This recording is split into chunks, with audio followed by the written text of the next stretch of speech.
je ne lâcherai jamais. Jamais je ne lâcherai. Je suis sûr qu'un jour, on regagnera les oies, parce que c'est nous qui avons raison. La vérité, elle est du côté des chasseurs. L'accord entre Emmanuel Macron, chef de l'État, et Willy Schran, président de la Fédération nationale des chasseurs, a été obtenu récemment. Et nous souhaitons que cet accord soit mis en application, bien entendu. Nous y croyons. Et ainsi pourrons-nous chasser les oies en février, comme la biologie de cette espèce le permet, comme les populations importantes doivent le permettre également. L'ensemble des problèmes qui concernent la chasse aujourd'hui résident dans la gestion des espèces. Donc, inventaire avant prélèvement, après prélèvement, et bien entendu mise à la connaissance des services de recherche, comme la Fédération en possède d'ailleurs, pour se sortir de ces menaces de moratoire qui pèsent sur le coulis cendré en particulier, mais sur la barge à queue noire, sur de nombreuses espèces d'anatidés, dont le filugilmuloin et les limicoles, rien ne vaudra les inventaires des prélèvements.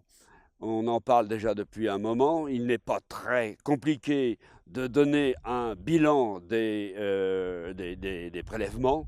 Et c'est un argument tellement solide qu'il serait stupide de ne pas en profiter. Personne d'autre que les chasseurs peuvent profiter de cet élément. Seuls les chasseurs connaissent leurs prélèvements et c'est à partir de là qu'on pourra probablement obtenir la pérennisation de la chasse des oiseaux migrateurs. Deuxième problème, la gestion des territoires. Et la gestion des territoires, la Fédération s'est lancée à corps perdu de la gestion des territoires et en particulier des zones humides depuis 2011. Au mois d'octobre 2011, nous avons commencé par le programme, par le projet de valorisation des zones humides chassées. Ce travail nous a appris beaucoup de choses sur la biodiversité, a montré que certaines zones étaient en excellent état de conservation, que d'autres avaient besoin de restauration, et ce travail est à mettre au crédit des chasseurs. Les institutions administratives le savent bien, le reconnaissent, et c'est tout à notre avantage. Les chasseurs ont à se prendre en charge. Se prenant en charge, démontrant que les espèces ne sont pas en voie de disparition ou de régression, ils travaillent à la pérennité de notre passion, c'est-à-dire la chasse. Bonjour Monsieur Ménager, bienvenue. Bonjour. Vous venez pour la régularisation de la main. Oui, tout à fait. Asseyez-vous, on va procéder à la régularisation. Suite à l'article de l'Infochasse, je viens pour régulariser la déclaration pour la mare de Gabion. Donc Monsieur Ménager, on va procéder dans un premier temps à la rédaction d'un document type délivré par la DDTM et ensuite on y ajoutera plusieurs pièces annexes comme la cartographie historique du site pour montrer que le plan d'eau a été créé avant 1991 ou entre 91 et 94 lié à la loi sur l'eau de 1992. On y ajoutera l'extrait du plan cadastral, l'acte notarié, quelques photos et puis une carte hygiène, ainsi que la déclaration d'existence du gabion qui est liée à la loi chasse de 2000. Si demain il y a un souhait d'effectuer des travaux, de réaliser des travaux, la mare doit être déclarée au préalable auprès du bureau police de l'eau de la DDTM. Oui, là-bas, je crains que ce soit un peu sec. Hein? Aujourd'hui, on le voit aussi parce que c'est gelé. Hein, mais Tout ce coin-là, il est bien. Et après, le petit ruisseau, c'est fini. Les tourbières dégradées du Pays de Bray viennent d'être restaurées. Un projet important de restauration a été mis en place. Il est maintenant exécuté et il a évidemment rencontré de nombreuses difficultés réglementaires, évidemment, des difficultés financières, bien entendu aussi. Tout cela a été réglé parce que nous avons un partenaire, d'abord le propriétaire, et deuxièmement l'agence de l'eau qui a accepté l'ensemble de notre action, de nos projets. Et ainsi, la tourbière, une des tourbières du Pays de Bray a pu être restaurée.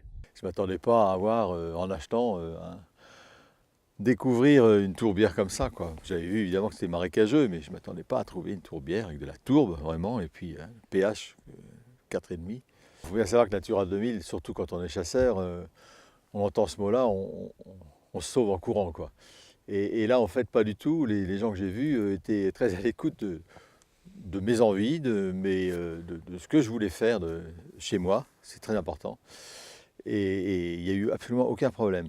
Les autres partenaires également, tout le monde a bien été compréhensif, était à l'écoute, et c'était pour moi fondamental. C'était pas approuvé, mais là on le prouve encore. On n'est pas que dans le discours, on n'est pas dans le discours, on est dans l'action. Plutôt que ceux qui parlent beaucoup à la radio et qui nous donnent des leçons sans arrêt, ils ne sont jamais dans l'action, ils sont dans le dogme. Dans le dogme, et nous on est dans l'action. Voilà. On protège nos sites, on les met en valeur. Le patrimoine, malgré tout, même s'il y a la propriété privée, mais c'est quand même un patrimoine qui regarde les régions, quoi, qui intéresse les régions. On ne garde pas sa propriété comme ça sous cloche, on met à disposition aussi. Par exemple ici, je vais proposer au maire avec les adjoints et les gens de la commune qui veulent venir voir ce qui a été fait sur leur commune.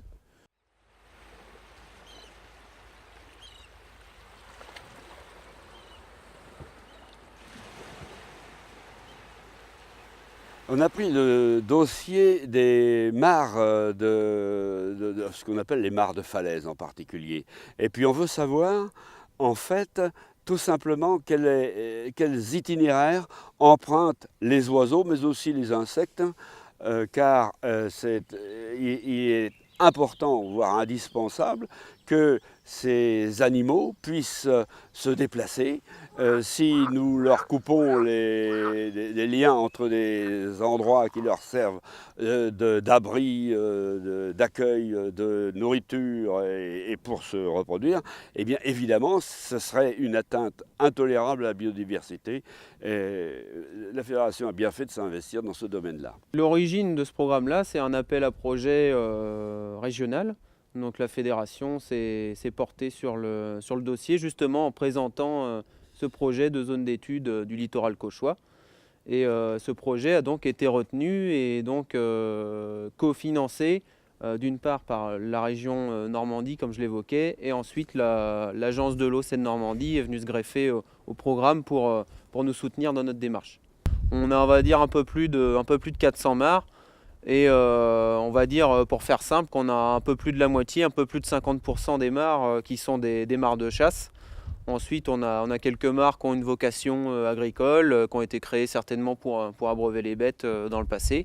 Et ensuite, plutôt des mares ornementales, etc., quoi, qui ont quand même un attrait pour la biodiversité. Dans le cadre des inventaires, la fédération s'est entourée de la cellule de suivi du littoral normand pour étudier plus précisément la vie qui réside au sein des mares, plutôt la macrofaune benthique, c'est leur spécialité. Donc après, c'est la fédération qui s'est chargée de réaliser les comptages de libellules notamment et recenser les oiseaux d'eau régulièrement à différentes fréquences, quoi. Ce programme-là, de par ses suivis avifaunistiques, ces comptages d'oiseaux d'eau, rentre pleinement dans le cadre de l'ISNEA, qui est un suivi plutôt d'envergure nationale. Mais en tout cas, ces comptages qui nous servent localement pour démontrer que la biodiversité existe dans les mares du littoral cauchois sont aussi des données qui servent au niveau national dans le cadre du suivi des oiseaux d'eau, de la nidification, de l'hivernage, etc. On peut donc conclure dans tout ça que si l'activité de chasse n'était pas présente sur la zone d'étude, on peut imaginer que ces mares-là auraient peut-être disparu au profit d'autres activités, agricoles notamment ou autres. Toutes ces mares qui nous sont léguées par les générations précédentes, elles existent parce qu'elles ont été utiles à l'exercice de la chasse. Alors en Seine-Maritime, nous avons réalisé 8 sorties nocturnes à la poursuite des bécasses pour un total capturé de 143 oiseaux différents et un âge ratio plutôt favorable pour la région Normandie vis-à-vis de l'âge ratio national. Ça va le faire ça? Vu qu'il va pas pleuvoir. Merci. Ça passe dans tes poches? Ouais.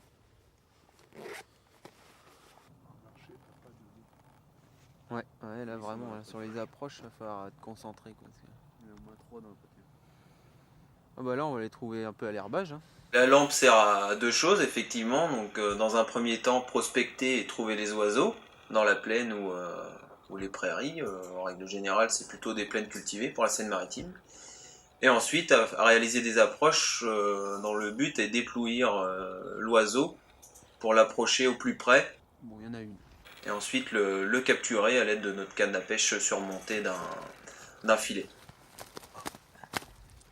On a l'impression que c'est facile, mais loin s'en faut. On va dire qu'on capture un oiseau sur 4. Pour capturer tous ces oiseaux, ça a représenté pour nous, service technique départemental, 8 sorties nocturnes. Donc, première chose, on la bague. Très important. Première chose à faire, parce que si l'oiseau nous échappe, au moins il repart avec une bague. Jusqu'à la fin de sa vie.